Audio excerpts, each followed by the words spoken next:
দেখি বাজার তো করেছিলাম অনেক কিছু, এবার দেখি কি কি রান্না করতে পেরেছি আজকে। এটা হচ্ছে শুক্তো, সব রকম সবজি দিয়ে, বড়ি টড়ি কাঁচকলা টাচকলা দিয়ে সব রকম দিয়ে সবজি করেছি শুক্তো। এটা করেছি পুঁই শাক, এটা পুঁই শাক করেছি। আর এটা হচ্ছে থোর ঘন্ট, না এটা মোচা, হ্যাঁ এটা মোচা, থোর ঘন্ট না, থোরটা কালকে করব। এটা হচ্ছে ছোলা দিয়ে করেছি মোচা। আর হচ্ছে একটু মাছের ডিম এনেছিলাম, মাছের ডিম দিয়ে আলু দিয়ে বড়া করেছি। আর এই যে একটু ভাত করেছি অল্প করে, যেহেতু আমাদের বেশি ভাত লাগে না সেজন্য অল্প করে ভাত করেছি। আর একটু গাঁদাল পাতার বড়া করেছি।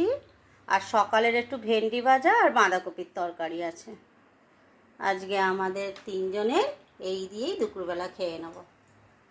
যদিও রান্না বেশি হবে, রাতে হয়ে যাবে। আজকে নিজের হাতে রান্না করলাম অনেক দিন পর, আসলে বাজারে যাওয়া হয় না তো সেই জন্য।